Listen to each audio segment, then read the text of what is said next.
começando mais um Quebrando Galho, o terceiro episódio. Vou deixar uma frase aqui para todo mundo aí, você aí. Apenas você pode se salvar. Acredite no poder da sua força interior. Você consegue ir mais longe do que imagina. Quero mandar um abraço pro pessoal da ScarTech, que apoia a gente aí, manutenção de celular. Da FR Designer também, o pessoal vem apoiando a gente. E da Up Assessoria Empresarial.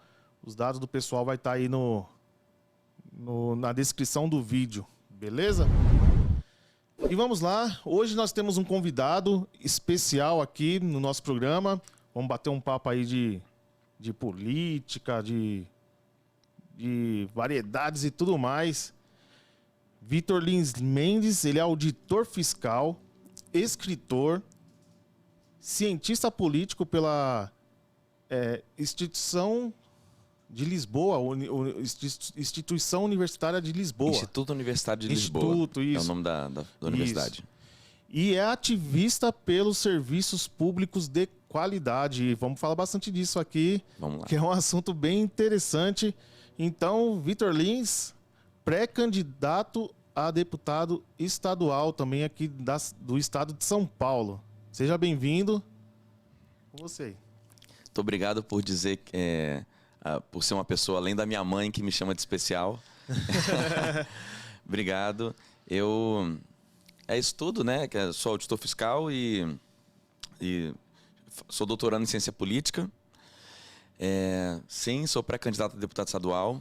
É importante dizer pré-candidato e pré-campanha, né? Porque se a gente falar campanha e candidatura em vez de pré, a gente pode ter problema jurídico. Verdade. Então, né, isso é importante. Tudo na sua hora certa, né? Sim.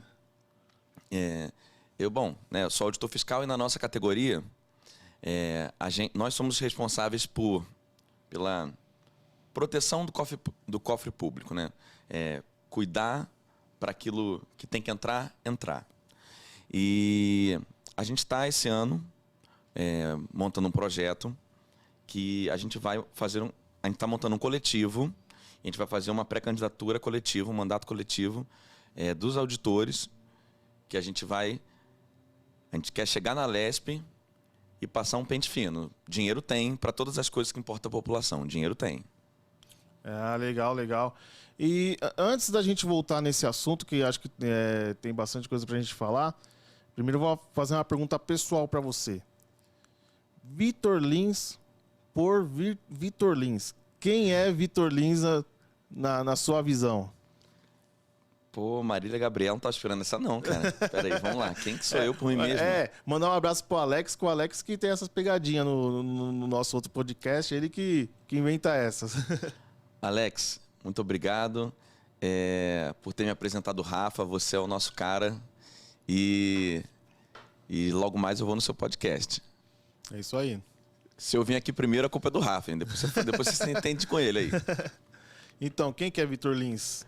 Vitor Lins por Vitor Lins. Olha, eu sou uma pessoa descolada, tranquila e astral. Gosto de viver de um jeito simples. Como todo brasileiro, né? O que a gente quer? A gente quer poder trabalhar, fazer o seu e no final de semana descansar, poder tomar uma cervejinha para quem gosta, poder ver um cinema para quem gosta, dormir bastante para quem gosta como eu. E é isso, a gente só está tentando fazer isso, né? Eu, no meu tempo livre, eu gosto muito de música.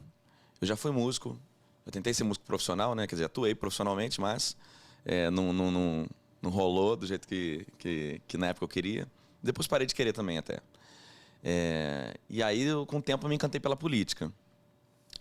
Eu sempre gostei de política desde criancinha, mesmo sem saber o que a palavra política designava, né? Sei lá, com 11 anos, posso contar isso depois com calma, mas assim, com 11 anos, foi a primeira vez que eu tentei, tipo, fazer um piquetezinho no colégio para reivindicar uma tal coisa. E beleza, então assim, aquilo era política, só que para uma criança, o que é política? Política são aqueles caras bigodudo lá, com terno marrom que você vê na página do jornal que está indo preso. Então, né, eu sempre fui político. E aí, ficando um pouquinho mais velho, eu acho que talvez a virada dos 30 anos, assim, essa fase, mais ou menos, né? Pode ser antes, depois, um pouco. Mas eu acho que chega uma hora que você vê assim... Eu já sei quem eu sou, mais ou menos, né? Assim, você disse que é contador, né? Assim. Então, você, por exemplo, já sabe que você não quer ser historiador, não quer ser biólogo, não quer ser médico, né? Você é contador. A gente já vê um monte de coisa. Quem tem mais de 30 anos tem seu filho. Se não tem, às vezes é padrasto ou madrasta do Enzo ou da Valentina. Né? Tá todo mundo já. Vai chegando uma hora que você começa a perceber que assim, não tem ninguém mais olhando por você, sacou? Tipo, você que está olhando por outras pessoas, né? Você que é o pai agora. E aí quando cai essa ficha, assim, que é a nossa vez, sempre diziam, né, que o mundo era... Pô, a gente até achava chato, que falava, não, isso aí mesmo, vocês vão ser... O mundo vai estar na mão de vocês daqui a pouco. A gente nunca entendeu isso. Sim. E chegou, velho. Se ligou que chegou? Chegou mesmo. E aí, quando eu entendi que chegou, que é isso mesmo, eu falei, pô, então tá. Então, se a gente ficar fingindo que a hora não chegou, não vai acontecer nada. Então, eu comecei a me interessar cada vez mais pela política partidária para entender como o jogo funciona. Então, quer dizer que você já se interessou pela política antes de trabalhar de auditor fiscal. Porque você sendo um auditor fiscal, você está ali... você está mexendo com tributos, você está trabalhando com tributos, então você vê ali todo o funcionamento do recebimento, que nem você falou, o dinheiro tem, você vê que o dinheiro tem e que o dinheiro é mal gasto. Mas antes disso, você já tinha essa consciência de querer participar da política. Sim. E olha, eu percebi que você me perguntou quem é Vitor Lins. Por Vitor Lins falei um monte aqui, mas eu quero te deixar tranquilo para me cortar e falar assim, tá bom, então, resumindo, né? Porque senão eu vou ficar divagando. Sim. A razão de eu ser auditor fiscal, para quem não sabe, né, é a autoridade tributária no Brasil, né? Assim, sei lá. Não são os contadores que nem os donos de empresa pensam, né? Que eles pensam que a gente trabalha para o governo, que a gente está ali... A gente que manda guia para eles, né? A gente manda guias...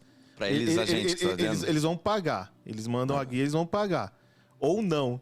E você vai fiscalizar se eles estão pagando ou não e para onde vai o dinheiro, não sei. Então, eles acham que a gente que é esse fiscal que a gente está olhando o que eles venderam, o que eles compraram para saber, para chegar no valor de ICMS ou algum outro tributo. Eles acham que é o contador. Não, a gente só calcula e passa para eles pagar. O resto é com vocês. Sim, então vamos falar aqui pro pequeno empresário, né, que muitas vezes não tem a consciência da cadeia tributária, né, do fluxo da coisa. Então, assim, ó, não é para ficar chateado nem comigo, nem com o Rafa. É assim, ó, você tem que pagar imposto.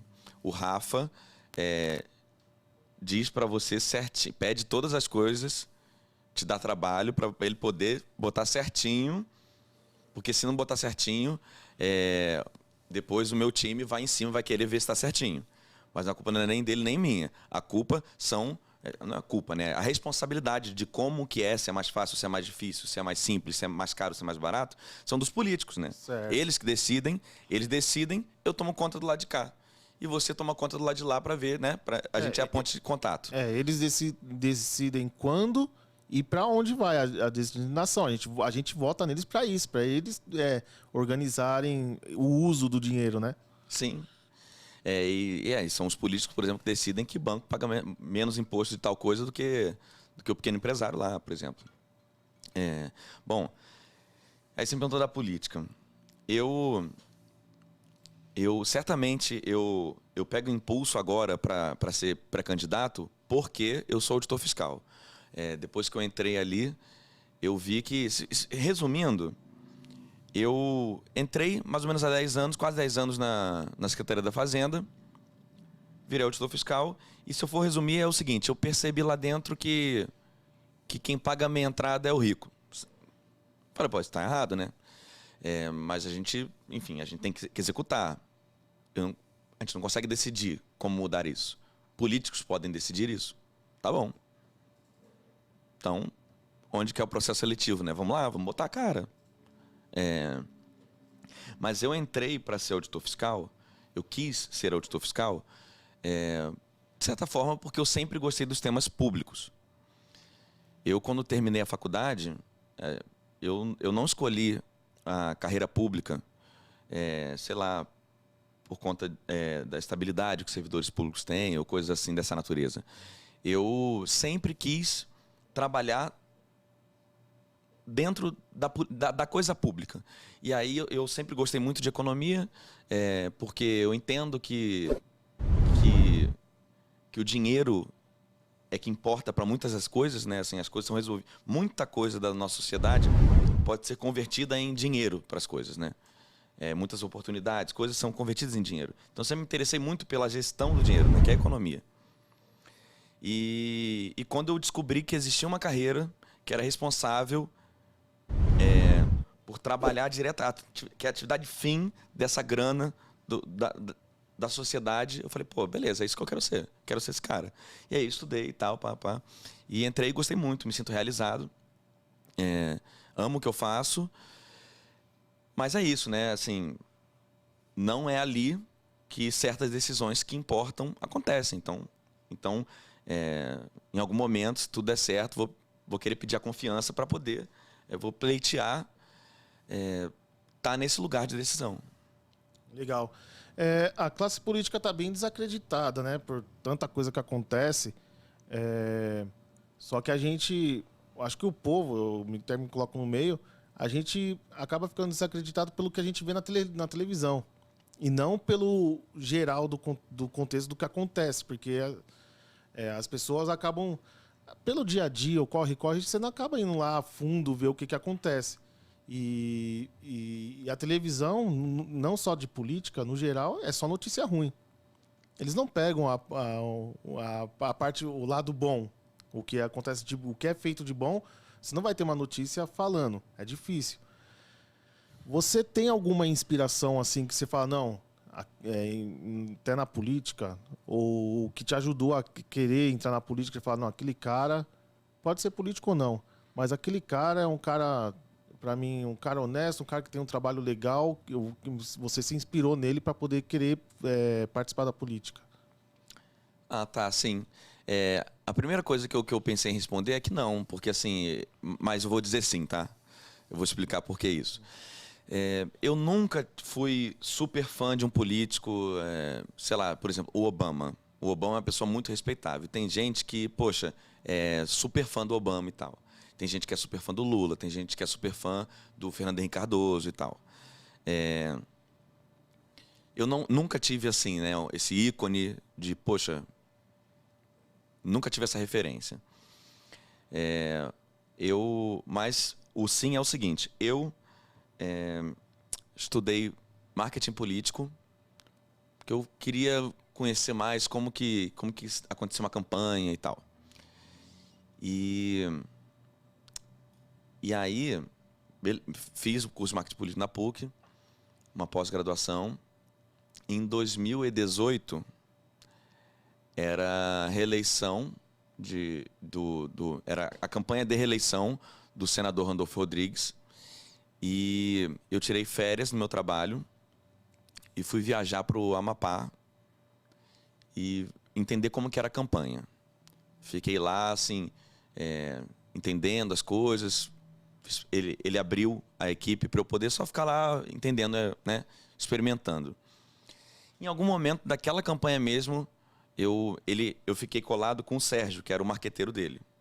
Em algum momento da campanha, em uma ação de rua, assim, chegou no final do dia, a gente fez muita rua, e no final do dia eu cheguei pro Randolfo e falei assim, pô, Randolfo, eu entendi tudo, cara. Eu não quero ser igual o Sérgio quando eu crescer, não. Eu quero ser igual a você quando eu crescer. Ele falou, opa, poxa, que honra e tal. E aí, que bacana. E aí, ele começou a conversar comigo e dar atenção. Então, foi o Randolph que me inspirou para querer ser candidato um dia, né? Para pensar em concorrer um dia. Ah, legal, legal. E em termos de ideologia, qual que é a sua ideologia, assim? Quais são as lutas aí? Você fala que você é ativista pelo... Acho que não poderia até nem ser diferente, né? você é ativista pelo serviço público de qualidade. Então, você trabalha ali vendo os impostos, analisando se os impostos estão sendo recolhidos, né? Indo atrás disso e então você vê que a grana tem e você fazendo uma análise assim para onde vai, como que é feito, como que é usado, né? Qual que é a análise que você faz, assim, a sua ideologia, qual que é a sua luta ali Tá. na política? Eu vou tentar, assim, como eu trabalho com imposto, com dinheiro, não sei o quê, tudo isso é muito técnico, né? Então vou tentar deixar isso de lado e tentar falar de um jeito que qualquer pessoa pode entender. Tem 2 tipos de visão política, mais ou menos. Assim. Tem gente que acha que do jeito que o mercado redistribuiu o dinheiro, tá bom. Tem gente que fala que não. Do jeito que o mercado distribuiu, fica muito concentrado e o Estado tem que fazer uma coisa. Então, por exemplo, tem gente que fala, tá bom, o Elon Musk daqui a pouco vai ser trilionário, sei lá, uma hora ele vai ser trilionário. E se tem gente passando fome, tá tudo bem. Quer dizer, é o que é. Porque tem gente que acha isso de verdade. E tem gente que acha que não. Que precisa do Estado mudar essa distribuição do dinheiro. Pegar um pouquinho mais imposto do cara que está lá em cima e fazer o cara que está embaixo ter alguma coisa. A diferença dos nossos salários e quanto que a gente tem de dinheiro por conta do nosso trabalho e tal, chama distribuição de renda, que é o que o mercado dá. Tem profissões que são melhor pagas do que outras e tal. Agora, depois disso, e aí o Estado pega imposto e tal, e, por exemplo, pode dar um Bolsa Família, ou dar colégio, ou dar... Depois disso, o nome disso é redistribuição de renda. Então, tem gente que acha que o Estado tem que fazer alguma coisa. Eu sou desse tipo. Se eu tô, qual que é a minha ideologia? Minha ideologia é desse tipo. Então, eu não sou um liberal. Dá mais poder ao Estado. Eu tô dizendo que o Estado tem que interferir. Ele tem que cuidar. Porque o mercado, sozinho, o mercado é o melhor jeito de gerar riqueza. É o melhor jeito de gerar riqueza. Só que ele não cuida de distribuir para quem vai ficar a riqueza. O mercado ele é concentrador. É que vai gerar riqueza quem tem o capital, né? Quem não tem capital, gera o quê? Não, a gente costuma brincar que quem trabalha demais não tem tempo de ganhar dinheiro. Não tem tempo de ficar rico, né? Isso. Então, a gente costuma falar, a pessoa que tem um capital, esse capital vai se multiplicar, vai gerar. Agora, uma pessoa que não tem capital, ela gera renda como? Rafa, olha só, é muito fácil a gente entender. Vamos pensar assim, vamos supor que você tem um irmão gêmeo. Os dois moram no mesmo bairro, foram criados com as mesmas oportunidades e beleza. Se um tiver mais resultados profissionais do que o outro, talvez esse daqui a pouco mude de bairro e coloque o filho num colégio melhor do que o filho do outro. Aí os primos já saem diferentes. Aí os filhos dos primos podem estar muito diferentes já, né? Porque a terceira geração já pode estar muito diferente. E assim, claro que é concentrador de renda, claro que é. É aquela coisa, quando a pessoa já conseguiu algum dinheiro, ela consegue fazer poupança e fazer investimentos para ela ganhar mais dinheiro ainda depois. Sim. E quem está ainda pagando para comer, não consegue fazer isso. Sim, então o mercado é concentrador. Ele é concentrador. Beleza, chegamos no ponto que eu gosto. Então, o mercado é concentrador. Eu gosto de colocar assim, ó. A gente está falando, você perguntou qual que é a minha ideologia, né? E eu vou te responder agora com o negócio do Nescau, que o Matias chegou agora, adora quando eu falo. Que é o seguinte, ó, o que é o Nescau? Você bota o leite e o chocolate, misturou, tá pronto. Mas se você deixar o Nescau parado por muito tempo, o que vai acontecer? Vai ficar o uma parte embaixo e uma parte em cima estável. Vai estabilizar daquele jeito. Eu fico entendendo que o radical de esquerda parece, às vezes, que ele está querendo dizer o seguinte, que se você pegar aquele Nescau, colocar na coqueteleira, chacoalhar, chacoalhar, quebrar todas as estruturas e deixar misturado, vai ficar misturado para sempre. Não vai cair de novo. Parece para mim que o radical de direita acha que se você deixar o Nescau parado, ele sozinho vai misturar. Porra, óbvio que não é isso. Nenhum nem outro. Você tem que fazer o quê? Você tem que mexer a colher sempre. O que é o mexer a colher? Então, ó, o mercado é isso, é o Nescau ali. A colher é o Estado. Então, o que a gente faz? Fica mexendo sempre, nunca vai parar, também não precisa sair quebrando o copo de mexer tão rápido. O que é isso? O grão está caindo. Dá educação, dá oportunidade. Subiu, ficou ricão, pega imposto de mais rico. E aí depois desceu muito, dá moradia. É isso. A gente tem que ter na sociedade mobilidade social. Quem está embaixo tem que saber que pode chegar em cima, e quem está em cima não pode ter a certeza de que nunca vai cair na vida. Porque todos nós somos pessoas iguais, velho. Então, isso tem que ter, mobilidade social. Porque senão a gente não está vendo numa democracia como a gente pensa. Se a coisa já tem casta, se tem alguém que está garantido em cima e tem alguém que nunca vai conseguir sair de baixo, isso é casta, pô. Isso é um absurdo existir isso. Ah, legal. E, assim, entrando um pouquinho mais na questão aí, eu acho assim, a política, eu sempre costumo falar pro pessoal que às vezes parece que é feita pra gente não entender mesmo, pro leigo, assim, entender. É lógico que a gente não vai entrar um curso de ciências políticas aqui agora, que não dá, né, 2 horas, 1h30 de programa, 1h40, 1h50. A gente não vai entender tudo de política. Mas, assim, um resumão, assim, para a gente entender, um deputado estadual, o que ele faz? Qual que é a competência do deputado estadual? Até depois para a gente linkar com ações, até já não pode, você é pré-candidato ainda, mas qual que é a sua ideia, assim, do que você poderia estar ajudando, tá fazendo, assim, como deputado estadual? Beleza. Olha, quanto tempo eu tenho para responder? Vai mudar muito. Não, pode ficar à vontade. Tá bom, beleza. A gente mora em 3 condomínios ao mesmo tempo. Um condomínio chama cidade, tecnicamente é município que chama. A gente mora nas cidades, a gente mora no estado e a gente mora no Brasil. São 3 condomínios. A gente paga 3 boletos por mês de 3 condomínios. E cada condomínio pensa como se fosse uma empresa.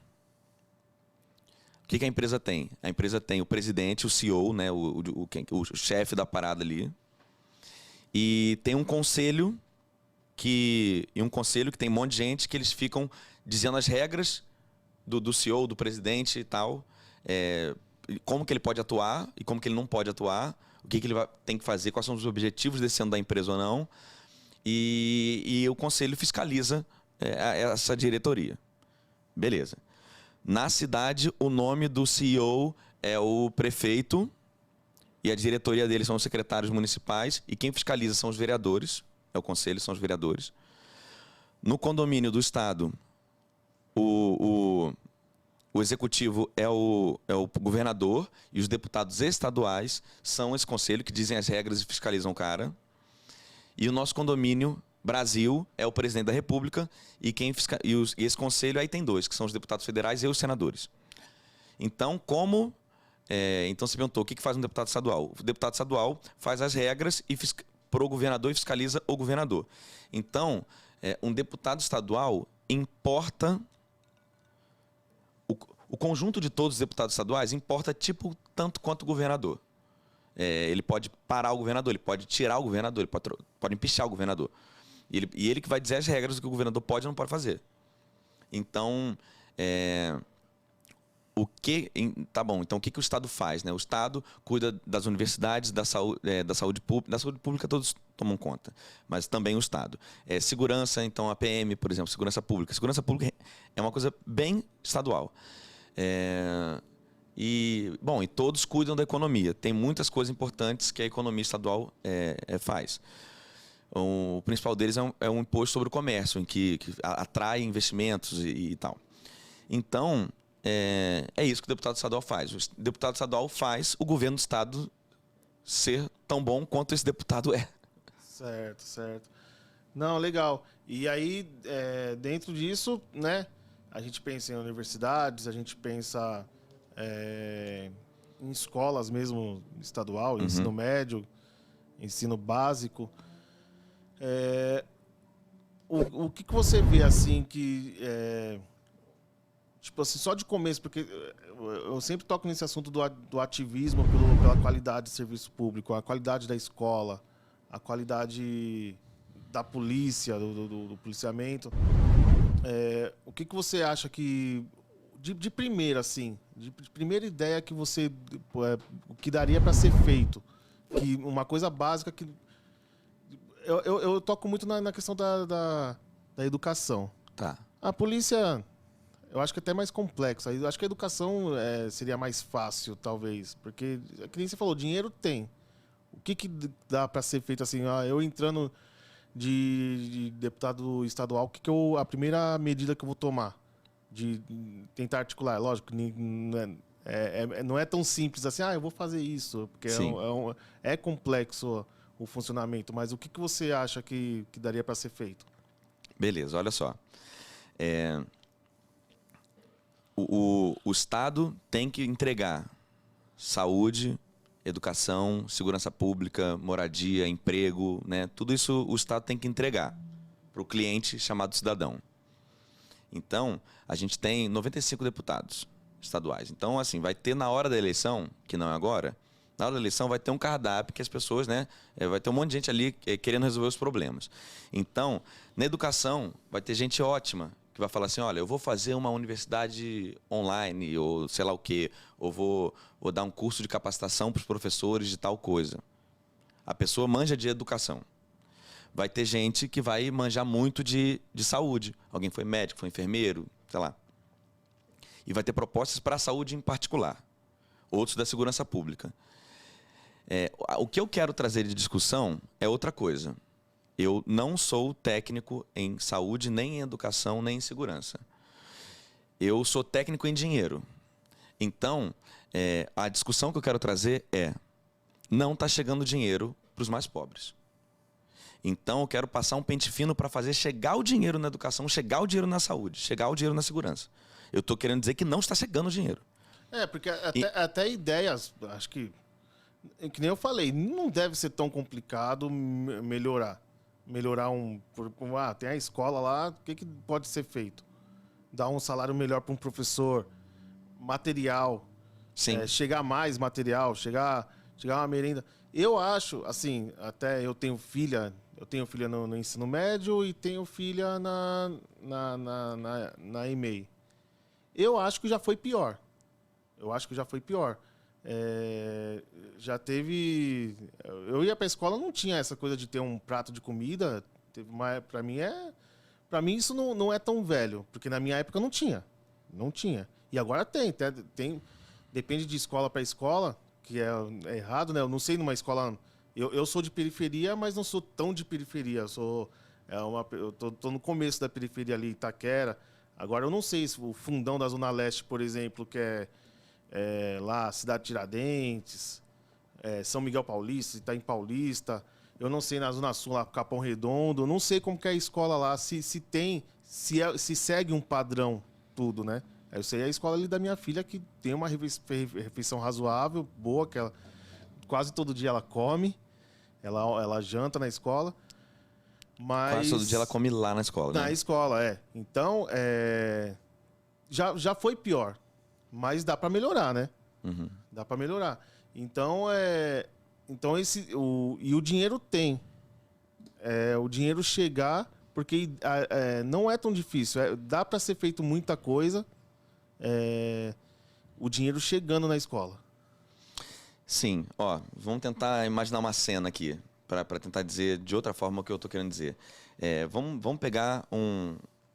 Vamos supor que um dia eu consiga ser deputado. E aí vai ter um deputado da educação, vai ter um deputado da saúde. Aí, vamos brincar dessa cena aqui, ó. Aí o cara da educação fala assim: a gente resolve o problema da educação se a gente duplicar o investimento em tal coisa e botar mais dinheiro aqui para capacitar os professores de tal modo. Aí beleza. O da educação, o da saúde, vai dizer assim: olha, se a gente colocar tais respiradores, tais coisas e tal, não sei o quê, resolve a saúde. Aí o exercício mental que eu estou propondo é o seguinte: do jeito que está hoje a coisa, alguém teria que perguntar para eles dois: beleza, o dinheiro de qual que vai para o outro? Porque o dinheiro é limitado, não tem dinheiro para fazer tudo isso aí. Eu quero fazer essa seguinte conversa. Tá bom, vamos botar dinheiro para esses dois aqui. Então é no frigorífico que os incentivos fiscais estão escondidos? A dívida pública do Estado é onde está o dinheiro que não está chegando? Onde está esse dinheiro? Que a gente paga imposto pra caramba. Então onde está esse dinheiro? É isso que eu quero fazer. Então na verdade é um processo antes de tomar a decisão do que fazer com o dinheiro. Sim. É fazer o dinheiro chegar. Sim, o dinheiro, ó, a gente paga imposto, aí o dinheiro assim, vai para rico, pouco para pobre. Eu quero trocar isso, tá louco? Sim. Isso é loucura, cara. Isso é loucura no melhor cenário, né? Sim, exatamente. Senão senão é um palavrão para dizer o que isso é. Sim. E falando um pouquinho do cenário político agora, como que tá. Vamos falar primeiro do Estado que você tá... como que você tá vendo isso? A briga pelo governo? Como que você tá vendo? Quem que você acha aí que tá despontando tanto para governador? Porque é tudo pré-candidato ainda, não tá nem muito certo ainda, né? Mas já é falado bastante, né? De quem vai concorrer para governador, quem vai concorrer para deputado. Vocês já... não dá para chegar, ó, a candidatura começa amanhã, daí amanhã começar a pensar nisso, né? Vocês já vem pensando nisso, como que para até montar a campanha, como que tá esse lado? Olha, eu não vou... Só fazendo um adendo só, lembrando que você sendo pré-candidato, depois a gente vai marcar um dia enquanto você estiver em campanha, para aí a gente entrar com os dois pés na campanha, para a gente falar sobre a campanha. Obrigado. Então já fica avisado já. Tá bom, hoje vamos falar sobre o meu ativismo, né? Isso. Beleza.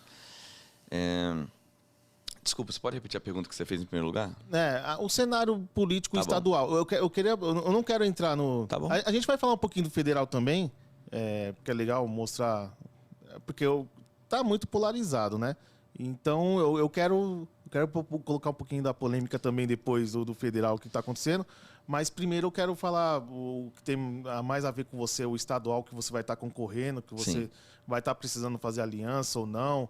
Então eu quero entender mais esse lado primeiro. Você falou que a cidade está muito polarizada, né? Eu concordo que está muito dividida. Você também concorda com isso? Está muito dividido, Sim. né? Polarizado eu não concordo, porque assim, tem um cara que defende coisas não democráticas e outro não. Então não vejo polo, né? Sim. Mas está muito dividido. Aqui no estado, mas assim, em primeiro lugar, eu quero, até o final do ano, eu estou numa turnê de conversas com cidadãos paulistanos para discutir os problemas do nosso dinheiro e do serviço público. Serviço público serviço público é uma coisa que tipo, não conecta muito, mas assim, é saúde, é educação, é moradia. É tudo que importa para o povo, né? Essas coisas. O condomínio, né? O condomínio tem o quê? O que tem nesse condomínio? É isso. Eu vou querer fazer essa jornada. Estou fazendo essa jornada. Eu não quero contaminar essa conversa com essas figuras, com esses popstar da política. Se o cara gosta do Haddad, gosta do Márcio França, gosta do Tarcísio, gosta do do Dória, ninguém gosta do Dória, né? Mas tá. Assim, essas coisas, o Dória é tipo o símbolo da paz. O Dória, a pomba não é o símbolo da paz, é o Dória e a batata frita. O Dória, a esquerda e a direita se unem para odiá-lo, e a batata frita une os veganos e os carnistas para comer. Então é isso. São os dois. Vai ser um bom corte, hein? Então, assim, eu não quero fazer essa contaminação. Quem achar que o dinheiro tem que parar de ir para rico e para pobre e tem que ter mais educação, saúde e investimento, tamo junto, é isso. Mas bom, tá bom, vamos lá, para não deixar sem resposta, né? O que eu tô achando Eu não abri as pesquisas para ver os microdados e entender... porque assim, quando você vê a pesquisa, não é bacana só ver o resultado final da pesquisa. Assim, vai dizer que o Haddad está com 29% e o outro está com não sei o quê. Mas dá para acreditar nessas pesquisas? Cara, você quer mais... Não, olha só. É o método estatístico. Eles usam o método estatístico. Estatística é a ciência que diz que se eu comi 2 frangos e você nenhum, em média cada um comeu 1. Isso é estatística. Então, assim, a estatística por si só, ela nem está se pretendendo a dizer o que está acontecendo. Ela está dizendo assim, pô, se todo mundo se comportasse mais ou menos igual, parece que vai dar por aqui. Apontam bons caminhos. E a estatística já conta, olha, eu não tô perguntando para todo mundo. Por isso que eles dizem até a margem de erro. Então, como que eles fazem essas pesquisas? Eles vão lá. Então, vamos pensar assim, nessa sociedade, vou falar com pessoas de tal a tal idade e pessoas de tal a tal idade e de tal a tal idade. E homens, mulheres e de tal etnia e tal etnia.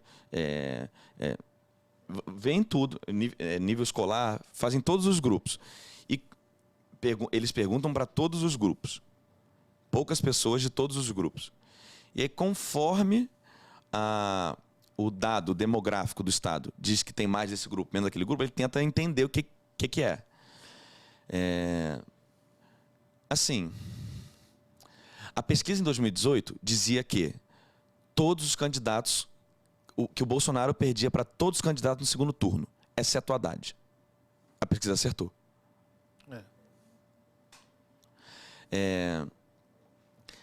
Então, assim, eu não vi... É o que eu estava dizendo, né? Se você pegar a pesquisa, esse fulano está com tantos por cento e fulano está com tanto, isso é uma coisa que eles tentam chegar ao final de um monte de perguntas. Então, você consegue ter acesso a essas perguntas e essas subinformações que levaram à conclusão. O nome disso é microdado. Então, uma coisa importante é rejeição. Duas coisas importantes são rejeição e preferência de voto. E para você entender quem que vai ganhar a eleição, não basta só ver a preferência de voto, tem que ver a rejeição. Talvez em primeiro lugar. Porque em eleições de 2 turnos, que vai ser o caso federal e estadual aqui em São Paulo, com certeza,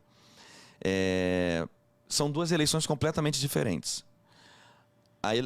O segundo turno vai pegar os 2 maiores candidatos dos 2 grupos eleitorais.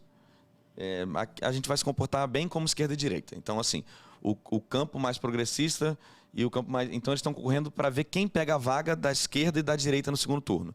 Então, o concorrente do Tarcísio, que é o ministro do Bolsonaro, não é o Haddad. Ele tá brigando com o Rodrigo Garcia, que é o ex-vice do Dória e atual governador em exercício. Então, é ali que eles estão brigando. E o Haddad está brigando um pouco mais França.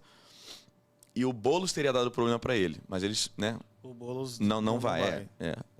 Eles conseguiram se conversar. Então, parece bem claro que a vaga da esquerda no segundo turno é do Haddad. Isso parece estar sólido. Ao mesmo tempo, me parece que a rejeição do Haddad no interior do estado é muito grande. E aí, quando acontece isso, que o cara meio que já tem garantido o segundo turno, mas meio garantido que vai perder, que era o Bolsonaro, exceto se fosse com o próprio Haddad em 2018, a gente diz que é o cabra marcado para perder. Então, me parece que o Haddad é o cabra marcado para perder. E aí, bom, o Rodrigo Garcia e o Tarcísio, quem for para o segundo turno puxa o voto do outro, que é um eleitor mais conservador e tal. O Márcio França, ele tem eleitor dos dois lados. Eu acho que se o Márcio França for para o segundo turno, ele leva de braçada. Porque ele está em segundo lugar. Se isso acontecer até a hora lá, ele leva. Porque o Márcio França não tem tanta rejeição nem na esquerda nem na direita. Então muita gente acha que vai votar nele. Eu não sei o que vai acontecer. No federal, sei menos ainda. Mas a gente já sabe que não vai ter terceira via no segundo turno, né? Isso não vai ter. E se tiver, leva. Se tiver, leva. Do Lula e do Bolsonaro. Mas é difícil aparecer um nome forte, né, dessa terceira via. Não tem ninguém assim tão... Né? É lógico que a gente dá volta e cai nesses políticos midiáticos que você falou, esses né? Mas não tem ninguém assim com um nome tão forte. Não vejo ninguém assim. Acho que até no estadual, para nível estadual, tem mais nomes. Sim, não, é porque assim, o que Dividido, aconteceu... mas tem. Acho que o que aconteceu esse ano, o que está acontecendo esse ano no federal, é uma coisa que nunca aconteceu no país, né? A gente já sabe certinho qual que vai ser o segundo turno. Nem está em discussão. Porque, por exemplo, a gente viveu, né, um bipartidarismo por vários anos do PSDB com o PT, né? O segundo turno, há muito tempo, o segundo turno era deles, né? Bom, o FHC não conheceu o segundo turno na vida dele. Então, depois teve o Serra com o Lula, depois teve o Alckmin com o Lula, depois teve o Serra com a Dilma, depois teve o Aécio com a Dilma. Então, a gente sabia que o segundo turno ia ser o PSDB e o PT. Bom, claro, né, dá para entender. O PSDB estava, né, em São Paulo, com a chefia do condomínio de São Paulo, e o PT estava com o federal. São os dois maior holofote, maior estrutura, maior tudo. Então, vai ser esses dois mesmo que vão concorrer. Mas o Lula, o PT, né? O PT ganhou alguma coisa aqui em São Paulo em termos de prefeitura, num tempo até com a Erundina, Marta, Mas quando ia para a esfera estadual e nacional, acabava perdendo feio aqui em São Paulo, né? O Lula tá usando essa tática ele tá puxando pro lado dele para quem ele perdia em São Paulo, né, no estado, que é o Alckmin, que era não diretamente com o PSDB, mas um cara que vem do PSDB, né? Então O Alckmin, eu vi um comediante falando assim, que o Alckmin é o Putin paulista, tá ligado? Pô, esse cara ficou 4 anos no governo, se pegasse o quinto, tava de novo. Pô. E o Lula tá sendo espertão, né? Tipo, como que você vê essa aliança aí? Você falou o quê? Que o Lula tá sendo espertão? Estão sendo esperto, assim... Não. Entendi o que você quer dizer. É política, né? Como que você vê isso? Tipo, os dois se degladiaram sempre. A internet é legal, né? Porque a internet, o que você fala fica gravado ali. Às vezes você fala uma coisa hoje que aquilo que você falou hoje não serve pra nada. Você falou e ficou gravado. Daqui a 5, 6, 7, 10 anos, aquilo ali se vira contra você. Porque a gente vê vídeos... claro que... quem que vai botar esse vídeo? Quem tá contra eles, né? A gente vê vídeos do Alckmin batendo no Lula, né? Demais. E agora eles estão juntos. Como que você vê isso? Você que vê... uma visão, essa visão que eu te passei é uma visão de quem tá meio que de fora. Eu tô chegando agora, né? Eu tô chegando através de vocês, né? Tô aprendendo com vocês. Isso é uma visão de quem vê de fora. E quem vê de dentro? Tipo, vocês estão ali nas negociações, vocês que negocia com um partido, negocia com outro, alianças.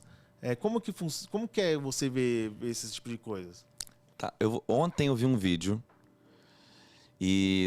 do Alckmin e eu fiquei, nossa, eu vou contar sobre esse vídeo e o que eu senti.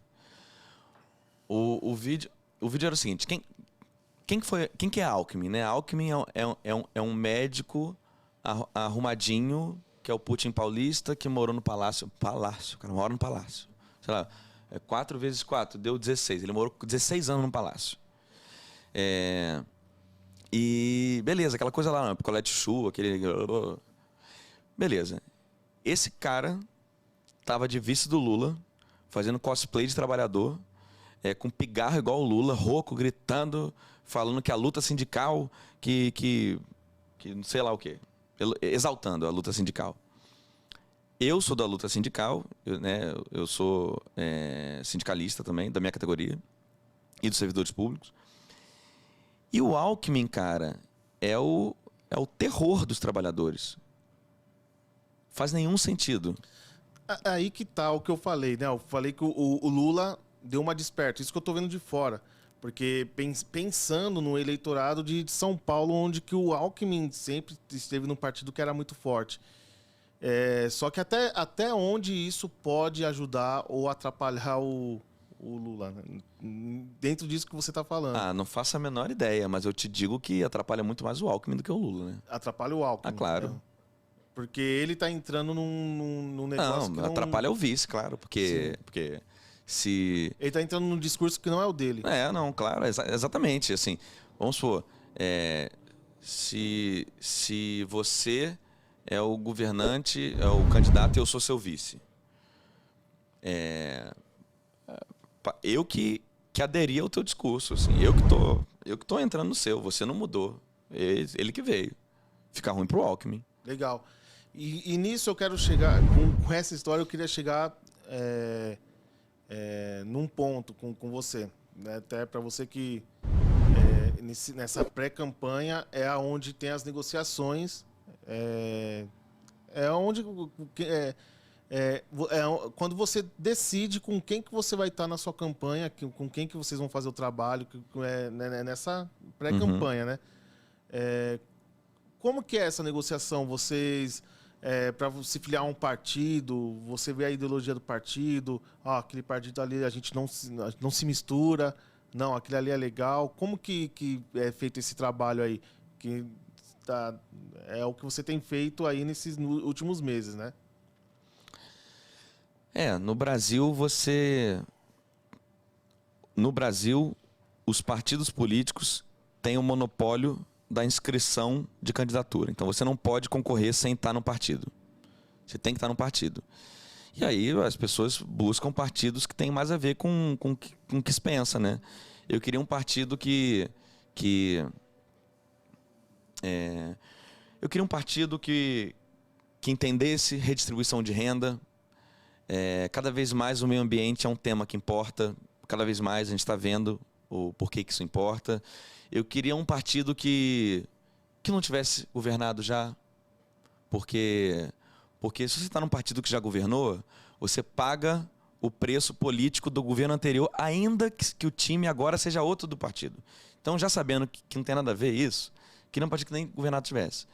Queria um partido que fosse mais... menos centralizado, mais aberto, mais democrático, com construção mais coletiva. Queria um partido que eu me sentisse bem. E sou hoje pré-candidato dentro de um partido que me sinto bem. Sim, que é o... Que é a Rede Sustentabilidade. Legal. E... Marina Silva e Randolph. Marina Silva, eu não sabia, não. Eu até, no dia que o Matias falou Ela é pré-candidata a deputada federal por São Paulo. Deputada federal por São Você Paulo. agora da Marina também vem, ó.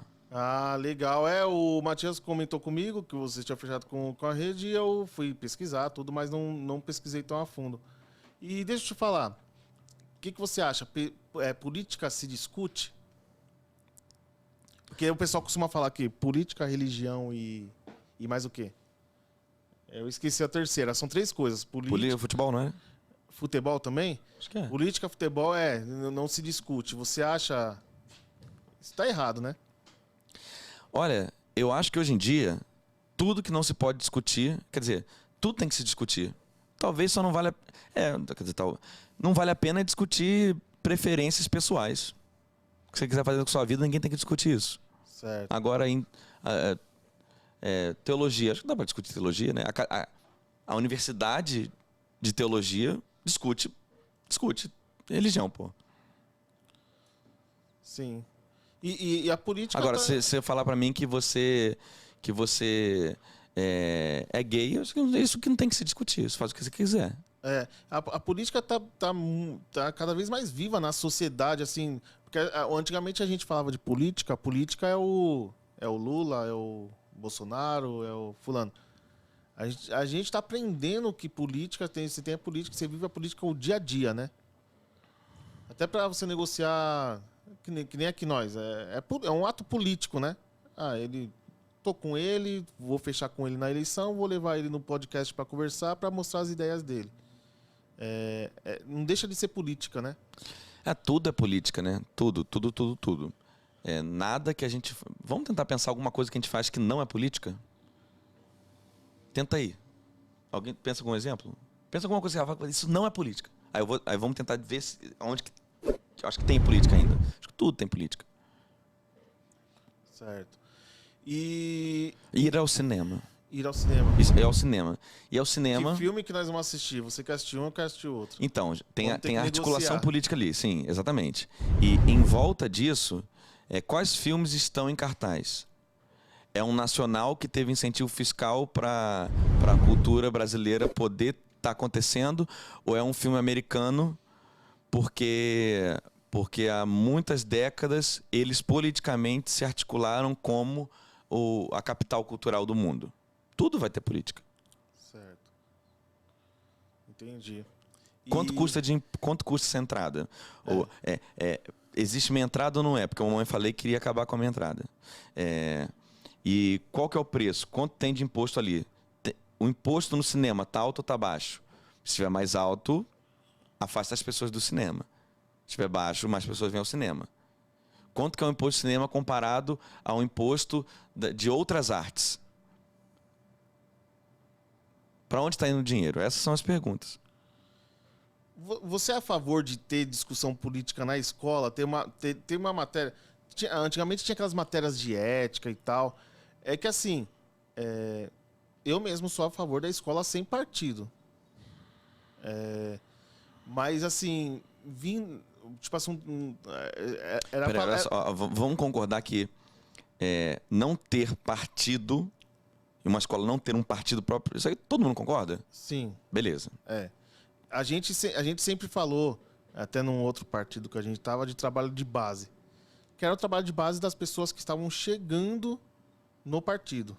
A pessoa está chegando ali, você tem que fazer para falar da ideologia do partido, para ensinar para a pessoa o que o partido pensa, o que o partido não pensa, certo?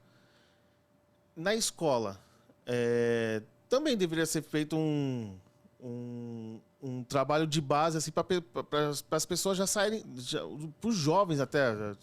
Tem muito jovem aí lá, você viu que tem muita gente que nem tirar o título está tirando. Uhum. De 16 a 18 anos, que não é o obrigatório, né?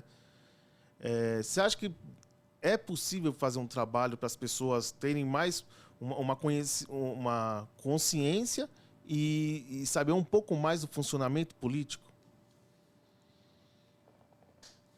Não, sim, com certeza sim. Peraí, deixa eu me ajeitar aqui. Com certeza sim. Cada vez mais a gente entende que educação política é muito importante, porque as pessoas viram adultas e o voto é obrigatório. A cada 2 anos tem que votar. As pessoas têm que entender tudo o que está acontecendo. Eu pergunto isso porque, assim, a discussão hoje, política, está muito rasa entre Fla-Flu, Corinthians, meu time contra o seu time. Uhum. Não, eu vi gente defendendo a compra do Viagra para a Força Armada. Tá muito rasa a discussão.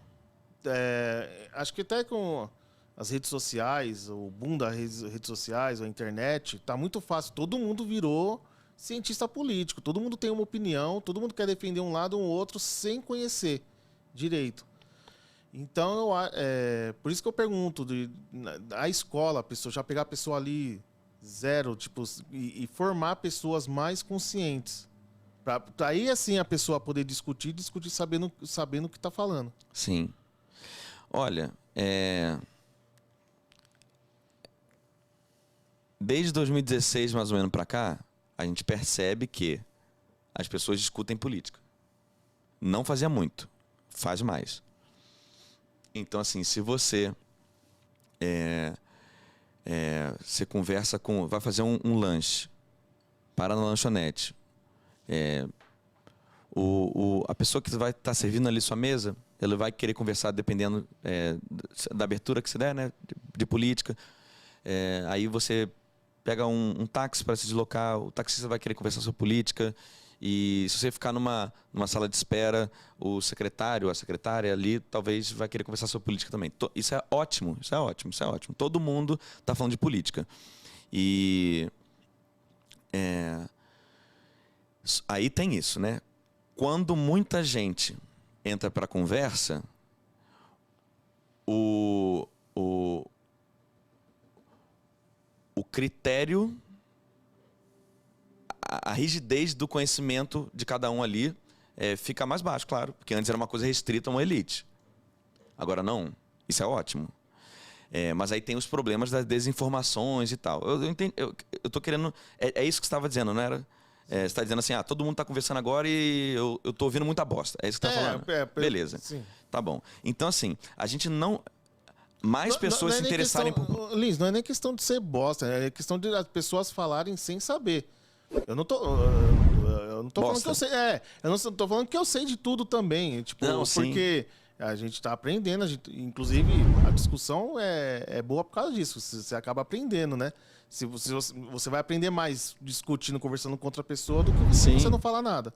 Sim. Só que o que eu me apego mais é nesse, tipo, o meu time contra o seu time. A pessoa escolher alguém e falar, eu sou bolsonarista e agora eu não posso voltar atrás. Eu gravei um vídeo aqui ou postei um meme elogiando o Bolsonaro e agora eu não posso ir lá e votar no Lula. Agora eu vou ter que me manter firme aqui, apoiando as cagadas que ele faz. Isso você não vai conseguir mudar. Eu tenho que me manter firme apoiando as cagadas que ele faz, tentando justificar as cagadas que ele faz, né? Que nem você falou, apoiando o Viagra lá pros militares. Eu tenho que apoiar E não aquilo. É só Viagra, né? É picanha, cerveja e Viagra. Isso é um cabaré, velho. Ele quer... Eu sou humorista e ele vem com a piada. Cabaré. Não, tá.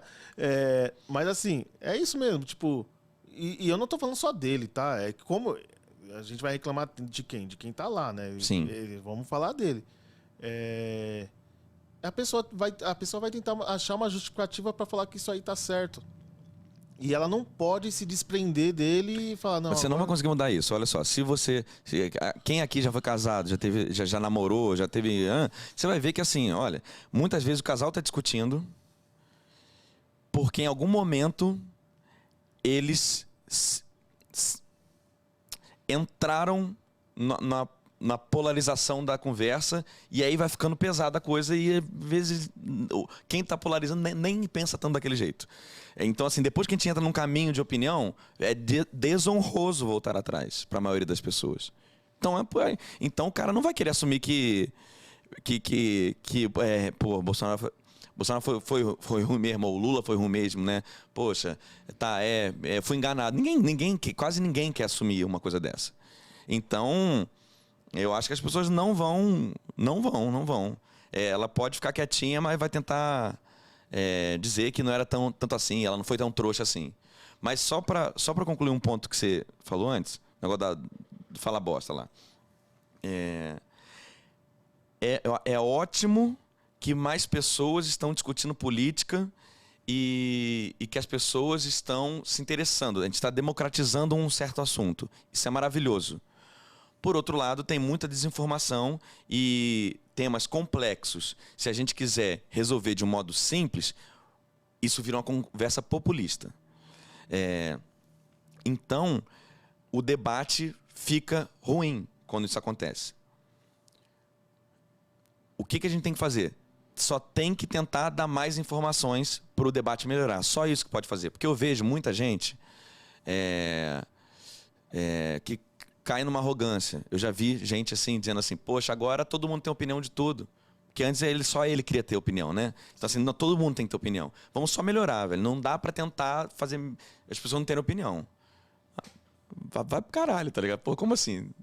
Pô, tem muita gente dando opinião. Tem, óbvio. Muitas pessoas existem, porra. Eu gosto ou não gosto.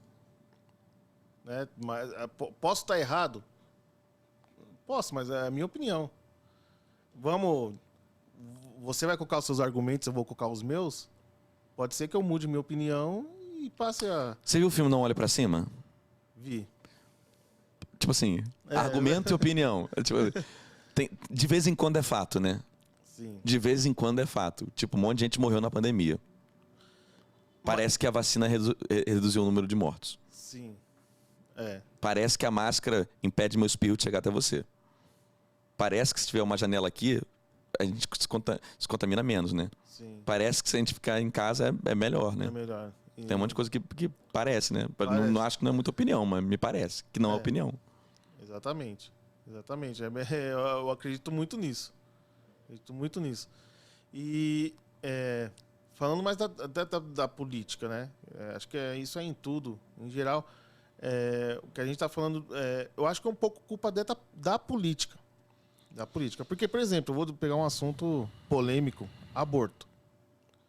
Parece... Não, só para usar de exemplo. Vamos lá. Não vamos discutir o aborto. Não vamos discutir o aborto. Eu quero chegar no ponto, usar o aborto para ilustrar o que a gente está falando. Alguém tem que ser contra e alguém tem que ser a favor.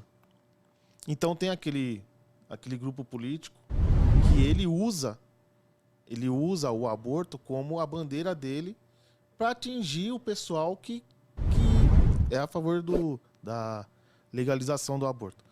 E tem aquele grupo que ele pega só porque ele é contra ele, então ele tem que ser contrário, né?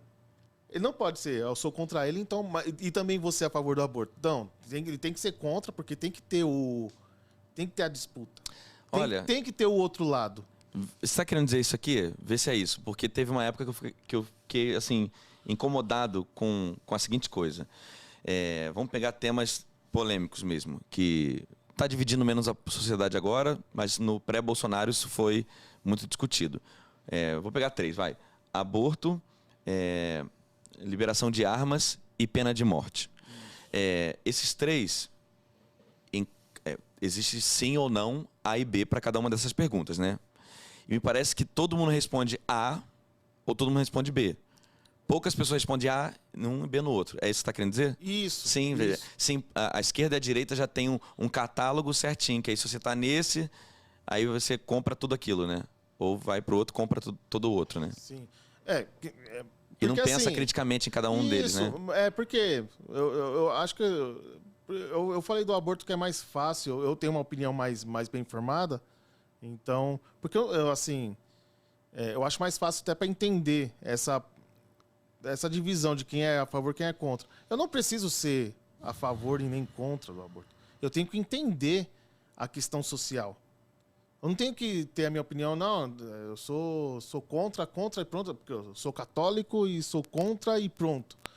O pessoal a turminha da igreja lá dos pastores do Bolsonaro, eles são contra, então eu tenho que votar neles porque o outro é a favor. Sendo que o outro pode ser que tenha propostas boas também e a gente tentar entender o aborto como uma questão social, uma questão de saúde pública, né? Sem ficar nessa... a tal da polarização que eu falo, da divisão que eu falo. Então aquele ali, o cara é bom, mas o cara falou que tem que legalizar o aborto, então já não serve para mim. Né? É muito difícil essa questão, né? Sim, é difícil. É muito... Não sei. Eu acho que o negócio tem que ser... Eu não gosto de político que use essas bandeiras. Eu acho que foi um pouquinho culpa da própria classe política de querer usar esses temas para querer angariar votos. Sim, olha, veja. Você tem 2 grupos de assunto que vão dividir as pessoas entre mais ou menos esquerda e direita. Um deles é o costume. E são os temas mais ligados à moralidade. E o outro é emprego e renda. Então, assim, no tema emprego e renda, tem gente que acha que se você der muito dinheiro na mão do empresário, ele vai contratar gente pra caramba e vai dar tudo bem.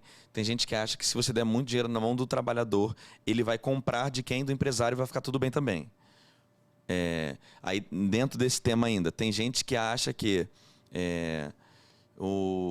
alguém passa fome e o outro e o outro ser bilionário. Apesar de ser muito triste alguém passar fome, tem gente que acha que tá fazer o quê?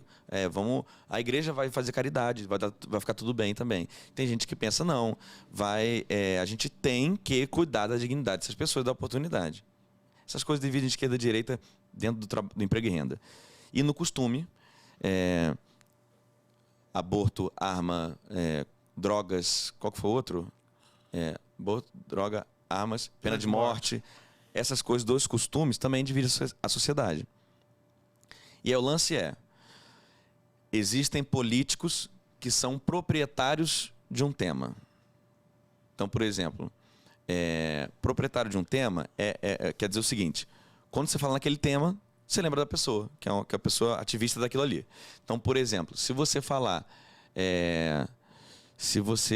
de liberação de arma, você vai lembrar do Bolsonaro, você pode lembrar também do Marcelo Freixo ou do Boulos.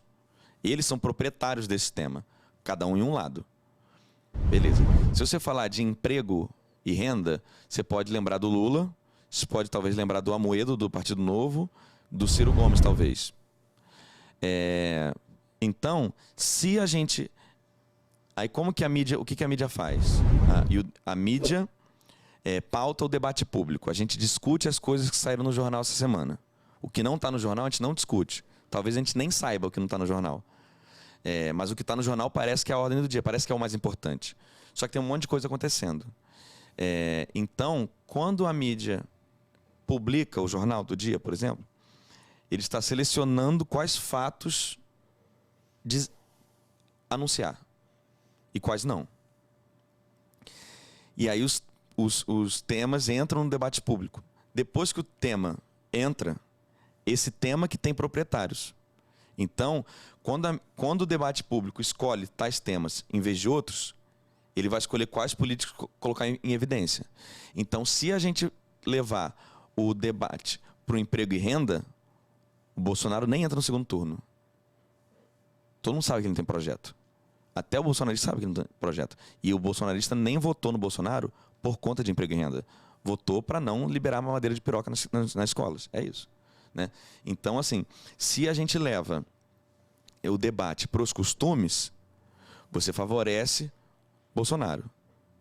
Porque ele é um jogador desse campo. Se você vai para o emprego e renda, ele nem é um jogador desse campo.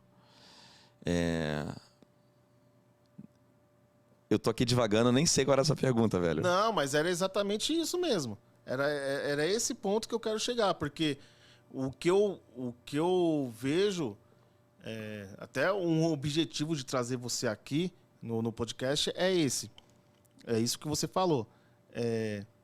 De levar as pessoas a terem uma discussão fora do que a gente vê na televisão e fora do que, inclusive, a gente vê nas redes sociais. Uhum. Porque tem muita gente legal. Vou voltar lá no começo do podcast. A classe política está desacreditada devido ao que o pessoal vê na televisão. Uhum. Devido a os popstars da política. E o público acaba não chegando no grande público. A classe política, que tem muita gente que é legal, que quer fazer alguma coisa, fora dessa galerinha aí que a gente vê na televisão, entendeu? Então entra nisso que você falou das discussões, né? E já estendo a pergunta, como que eu chego nessa classe política que é fora os popstars da política?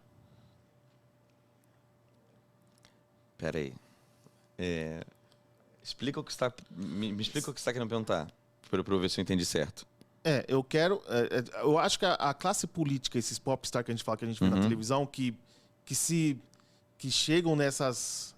que usam esses artifícios, essas discussões que a gente falou de armamento e tal, é mínimo, digamos assim, uns 10%, uns 20% da classe política. Como que eu chego nos outros 80%? Nos outros 80% da classe política que tem uma discussão voltada uma discussão mais séria, um outro tipo de discussão. Tá, sabe o que ia me fazer ficar muito feliz?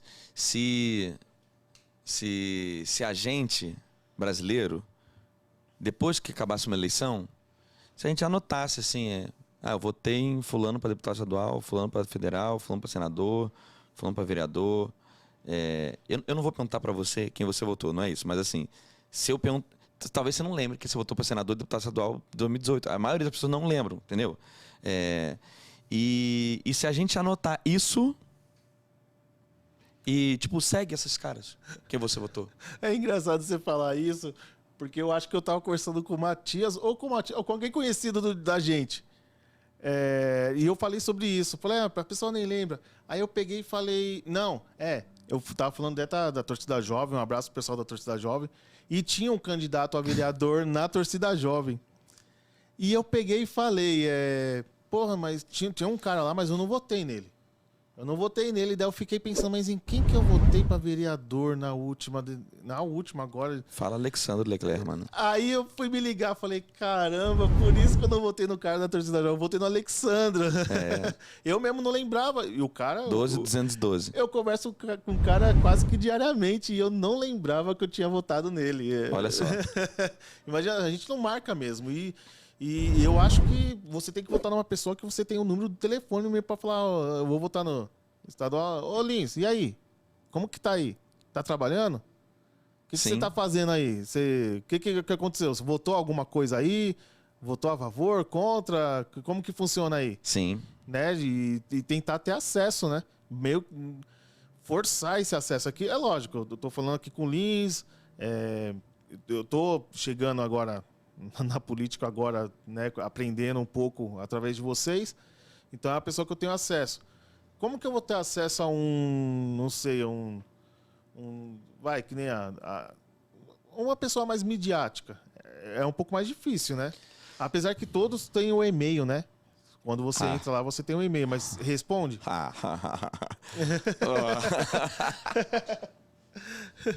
Pô, beleza, né? A gente já respondeu rindo, né? Tá bom.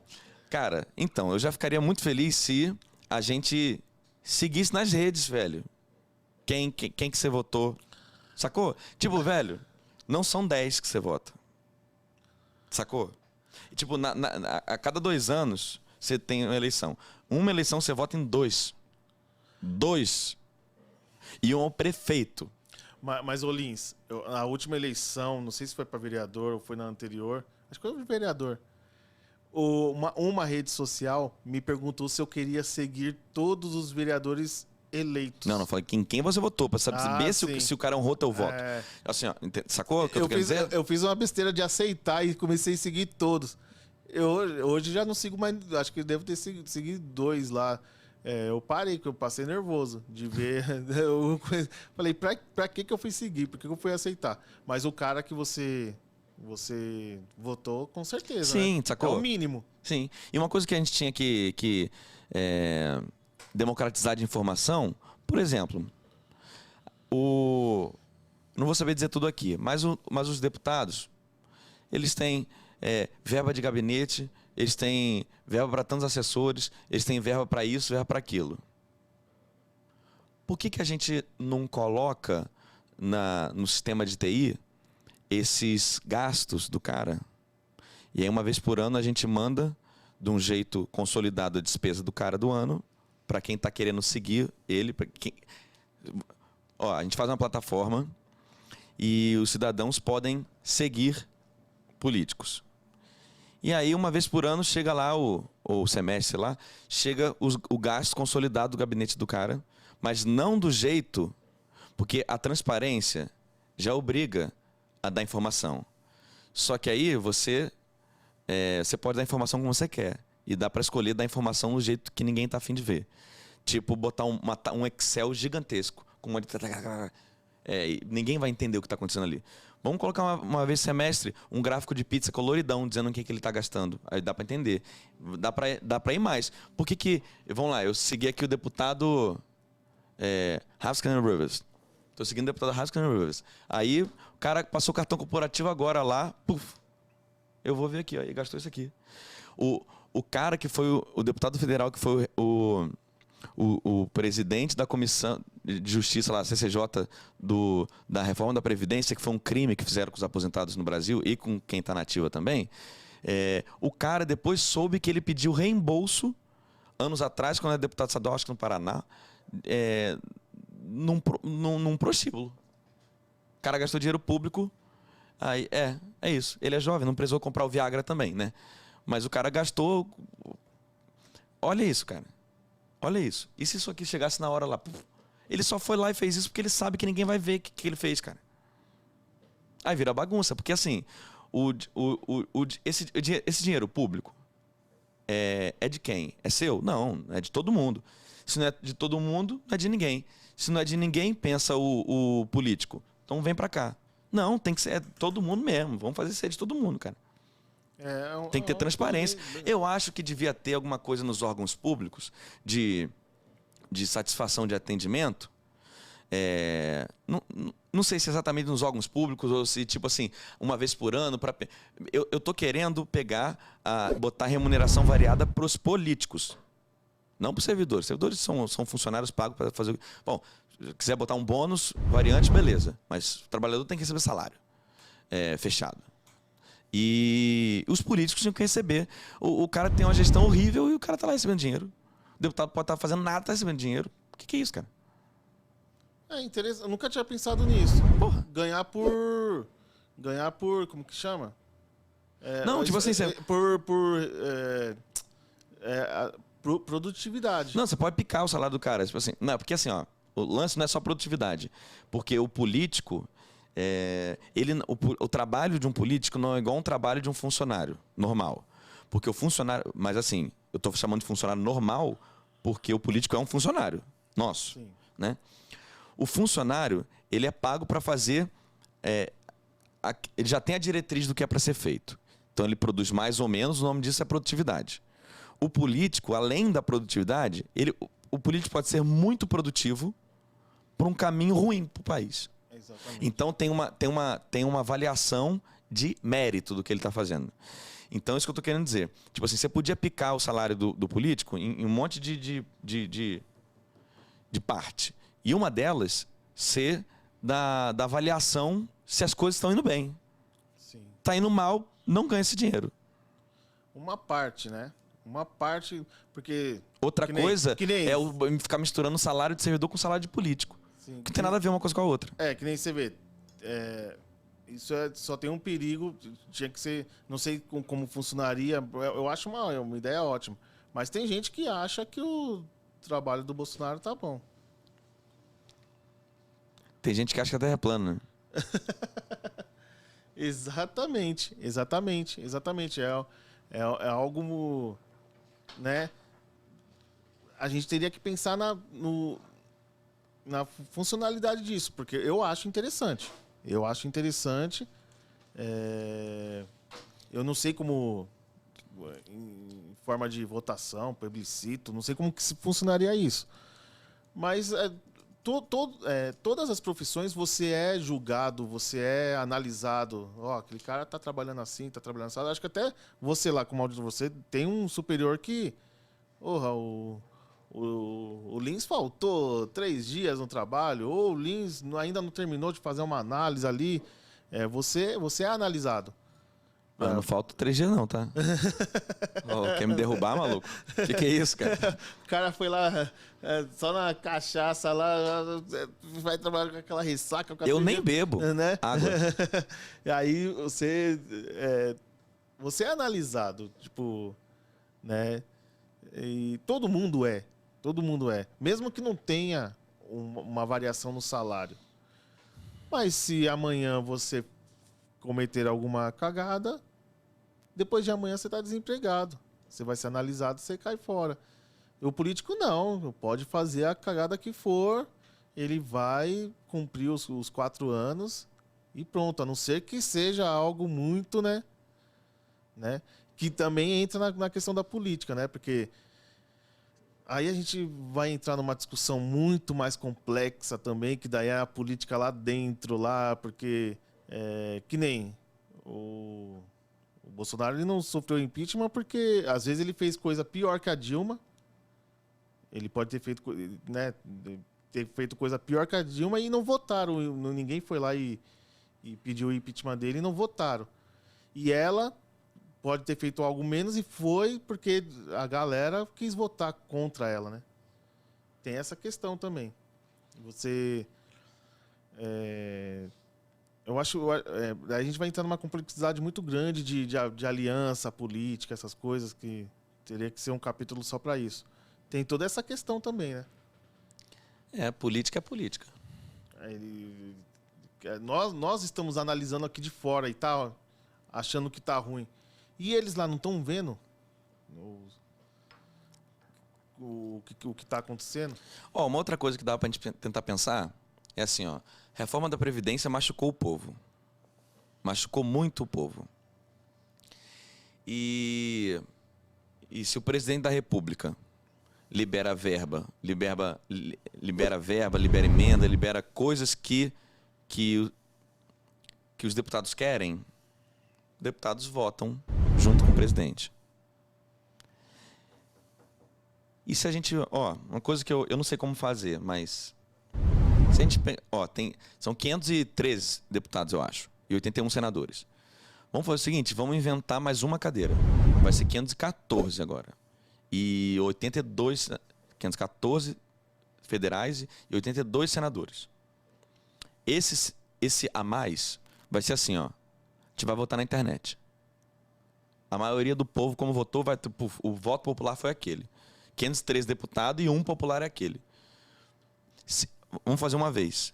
Uma cadeira. Se deu tudo certo com a TI, a segurança dos dados funcionou, a segurança do processo funcionou bem, deu tudo certo, teve uma participação popular, não foi muito restrita. Se isso funcionou bem, vamos aumentando. Tá parecendo a escolha do melhor jogador da rodada do Brasileirão.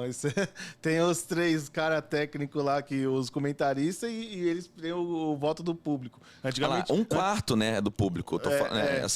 Podemos chegar em um dia. Isso. Porque aí não vai ter essa bagunça de emenda, de orçamento secreto.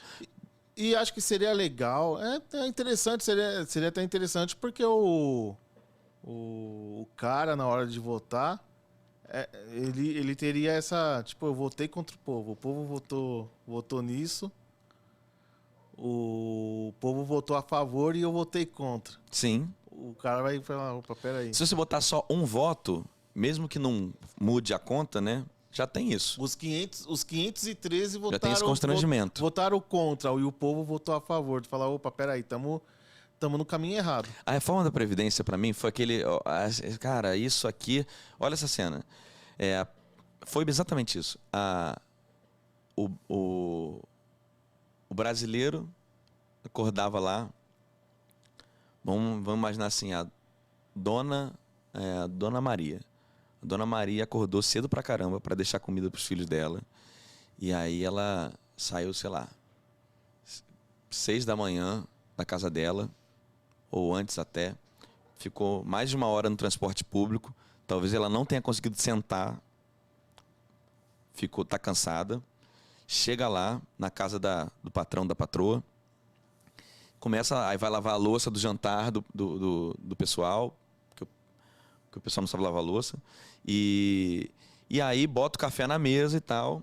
Aí o pessoal que acorda para tomar café 9 horas da manhã, abre o jornal e fala assim, o país vai quebrar. O país vai quebrar, precisa fazer essa reforma da Previdência. E a dona Maria tá lavando louça ouvindo isso.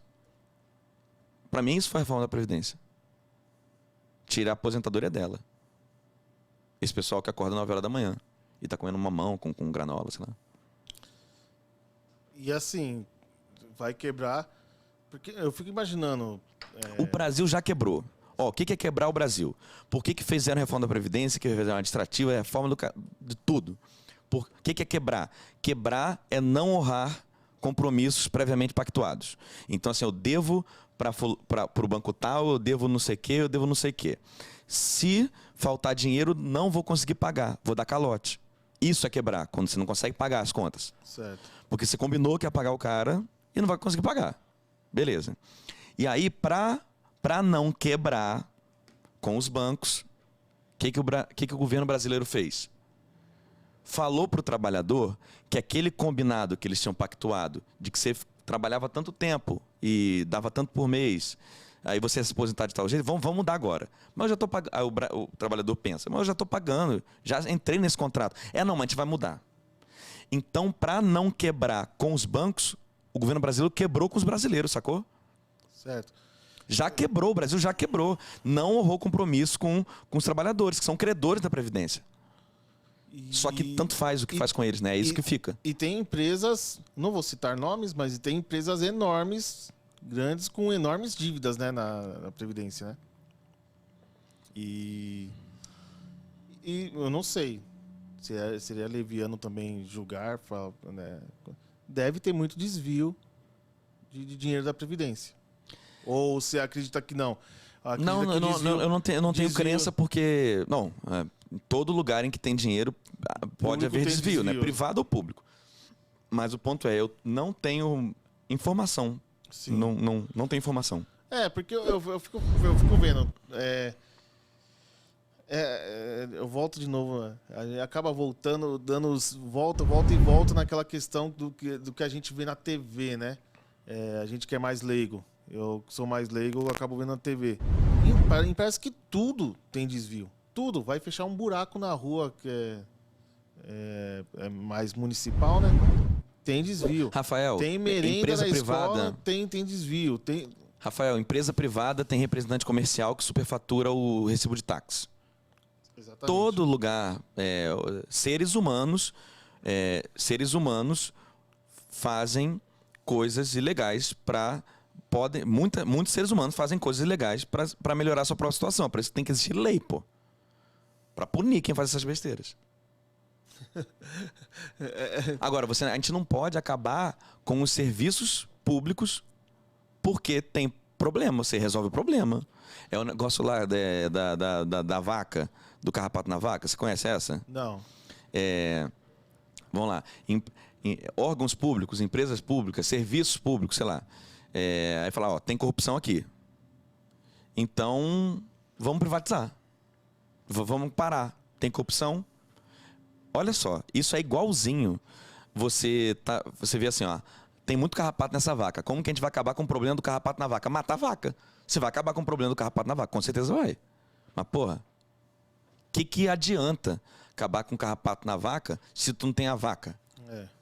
Então, assim, como que você resolve o problema da corrupção com orçamento público? Fiscaliza e prende gente. Fiscaliza e prende gente. Bota normas rígidas e fiscaliza e prende gente. É até engraçado, eu tava conversando esse dia com um amigo que ele é muito assim... Para ele teria que ser tudo comunismo, ele é muito a favor do comunismo, e a gente começou a conversar, eu não tenho minha opinião formada sobre isso, até mesmo porque não estudei muitos casos, e aí o que aconteceu? Ele veio reclamar de um rapaz na frente da loja dele, que o rapaz atravessou a rua, pediu para ele a senha do Wi-Fi, porque ele tem a Lan House, e ele passa a senha para você mandar um boleto para ele imprimir ali, né? Então o cara foi como se fosse contratar o serviço dele e falou, me passa a senha da Lan House, e colocou. E falou para ele, já venho aí fazer o serviço. E aí falou que passou uns 15 minutos, o cara tava do outro lado da rua fazendo churrasco, e com a caixa de som tocando música, usando a internet dele. Aí eu falei, grosso modo, brincando com ele, é lógico, porque não, né, a ideologia é ideologia, tipo, a gente não pode falar de ideologia sem estudar a fundo, né? Eu falei brincando, tá vendo? Você não é comunista? Você tá compartilhando com ele aí a sua internet. Peraí, deixa eu ver se eu entendi a história. O cara que se dizia comunista tava reclamando de ter emprestado? Isso, de ter emprestado a internet. Reclamou e falou, pô, mas o cara tá usando minha internet. Eu falei, você não é comunista? O cara tá usando a sua internet. Você paga e ele usa. Porque eu falei pra ele, o comunismo um vai produzir, o outro não, porque tem quem produz e quem não produz. Por vários motivos, né? Aí é muito complexo falar o porquê, não. Aí eu brinco, mas isso só na brincadeira, tá?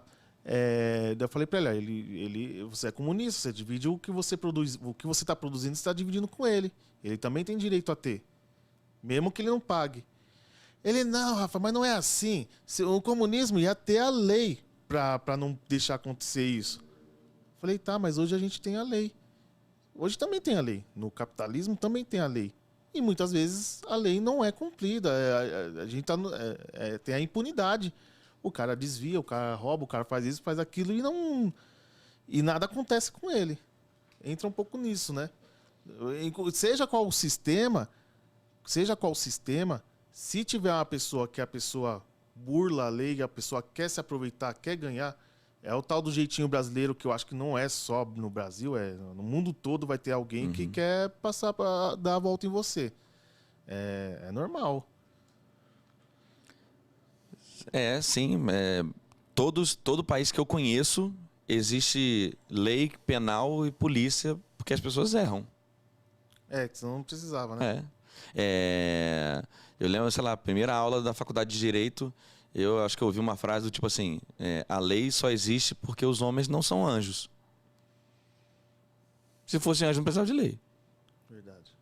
E eu nem conheço teologia para saber se tem lei divina e tal, né? Mas assim, que nesse caso, nesse plano, a lei é porque a gente faz bosta, né? Sim.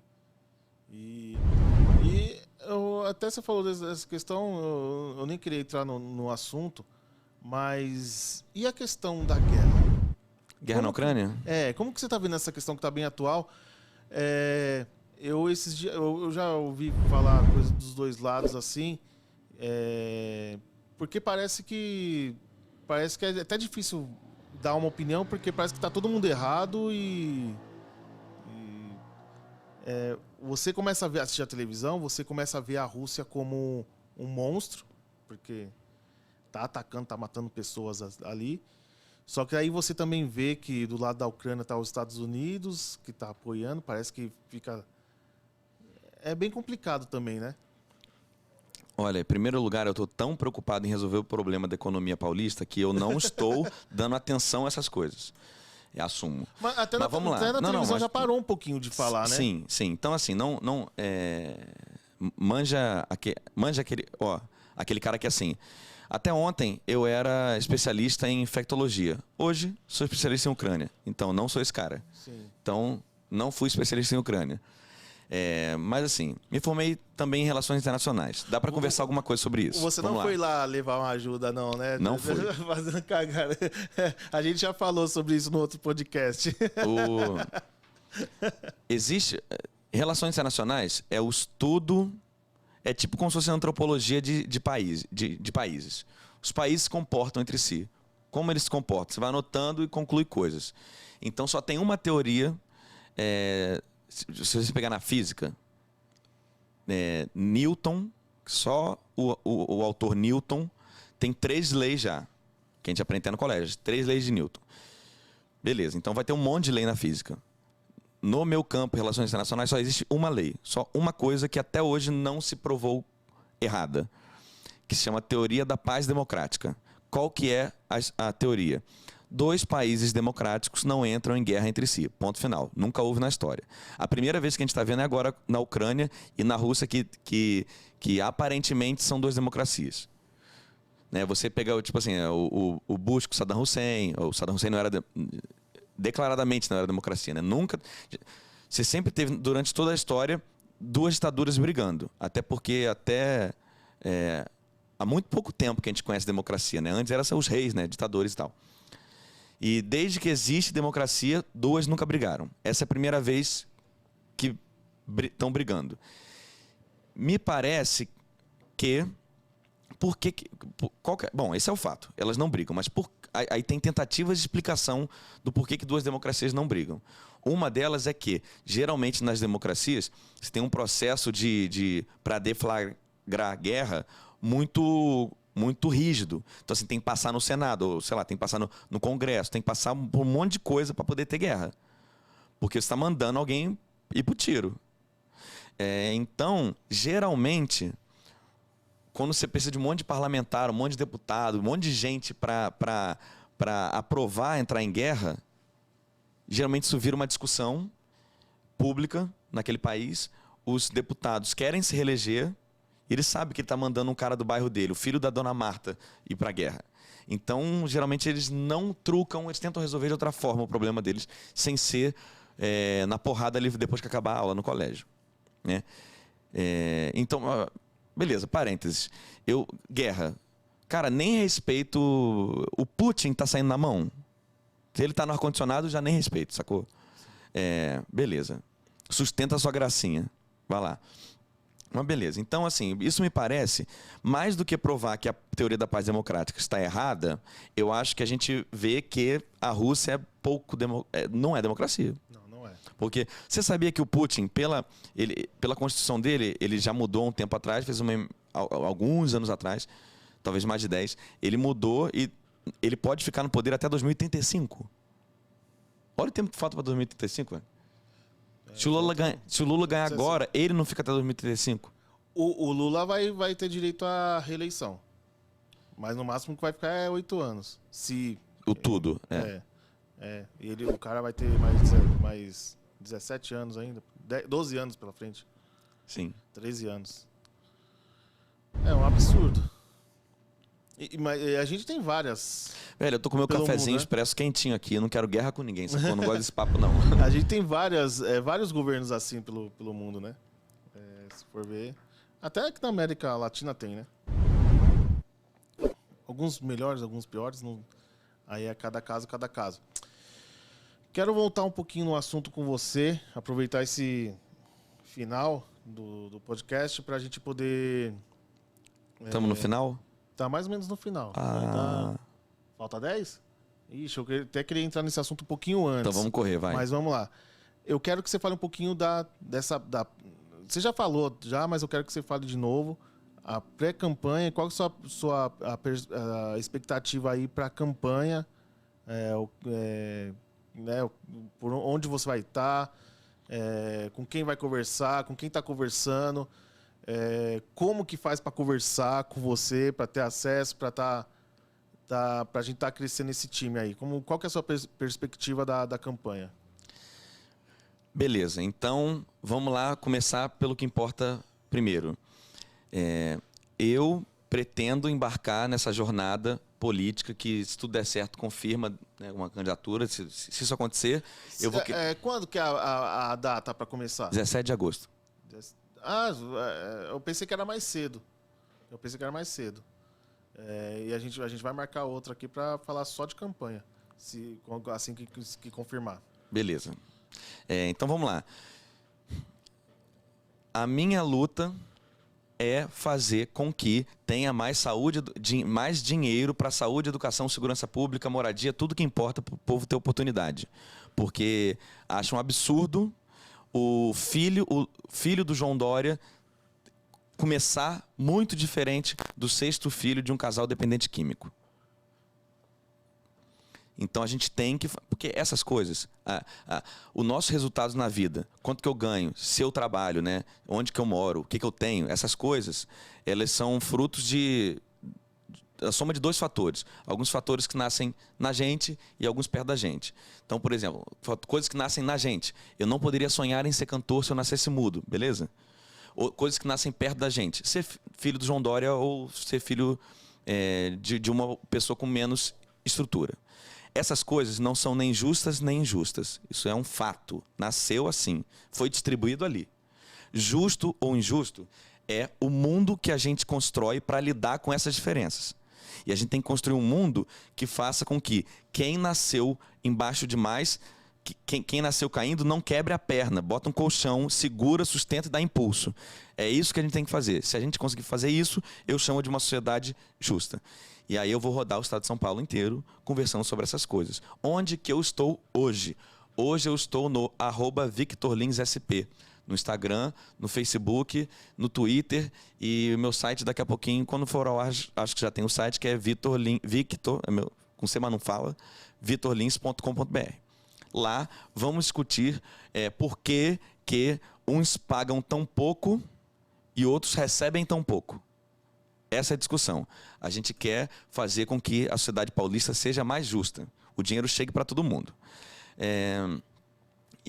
A gente Bom, é isso que eu vou fazer, né? Eu quero rodar todo esse estado, conhecer os mais 600 municípios. É uma meta que eu quero mesmo. Quero conhecer a realidade de cantos em que eu nem imagino que existam até.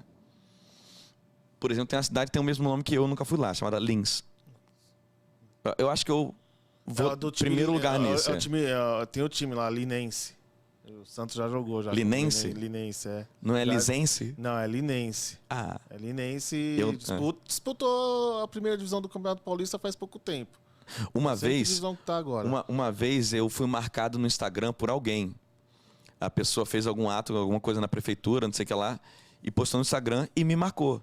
Muito bom estar aqui com... Porque tem Lins, né? E SP no meu @, né? Sim. Então a pessoa me marcou achando que tá marcando o Instagram da cidade, sacou? Eu nem saí de casa hoje, o cara tá falando que tá comigo. Tá, é complicado. Não, legal. Então, até 17 de agosto é bate-papo com a galera. É isso. Tá conhecendo para até firmar a candidatura. E se você gostou desse papo por alguma razão, já te dei meu @, manda uma mensagem para mim, porque até dia 17 de agosto, o que a gente está querendo fazer? A gente está querendo entender tudo que a sociedade que mora em São Paulo tá pensando sobre São Paulo. E digo outra coisa, se você for ver esse vídeo antes de maio, eu não nasci em São Paulo, mas vim para São Paulo já há muito tempo, buscando oportunidades para os netos dos meus filhos, né? Então, assim, se você também não é de São Paulo, é isso que a gente está fazendo aqui.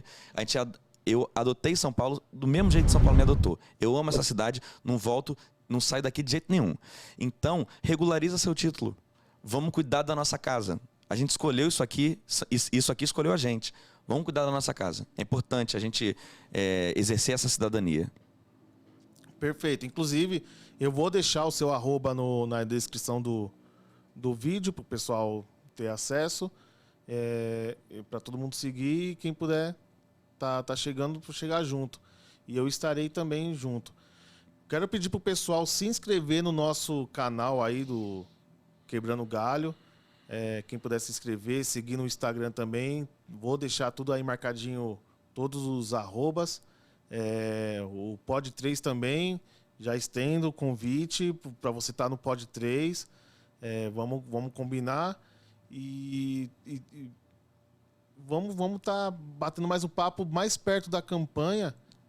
Você voltando no Quebrando Galho para a gente bater um papo só sobre a campanha. Valeu. Ficar aqui 1h30 falando, porque até o pessoal, estendendo o pessoal, 16 a 18 anos, aí tá tendo pouca gente. A minha filha tem 16, ela já fez o título dela pela internet mesmo. Ela não vai esperava votar. diferente, né, cara? Isso aí é legal. Lógico. Então, eu falo pro pessoal, não adianta ficar na internet reclamando. Não adianta. É que nem torcedor de futebol. Amanhã eu estarei lá na Vila Belmiro, vou lá incentivar, cantar. Não adianta ficar sentado no sofá, a turma da pipoca. Vamos colocar a mão na massa, vamos tá vindo mais de perto, conversando, debatendo. Porque só assim que a gente consegue.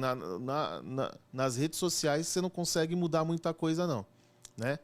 Então eu agradeço a sua presença aqui no Quebrando Galho. E até a próxima. As portas estão abertas aqui para você quando você quiser. Valeu, obrigado. Antes de você encerrar, só quero fazer um agradecimento. Muito obrigado por ter me chamado aqui, ter dado espaço, né, para essas ideias. A gente que pensa num país melhor. E me senti muito à vontade, adorei estar aqui, curti muito seu papo, o ambiente agradabilíssimo e você é um ótimo anfitrião, muito obrigado, desejo toda a sorte para o seu podcast, que espero que cresça bastante e é isso, obrigado demais. Valeu. Um abração pro pessoal da empresa Voz e Conteúdo, que é o pessoal que gere aqui, o pessoal do podcast no bar, pela oportunidade aí também. Quero mandar um abraço pro Kleber, pro Alex, lá do Pod 3. E pro pessoal da quebrada da Sapopemba, da Torcida Jovem. Beleza? Então, até o próximo. Um abração. Valeu.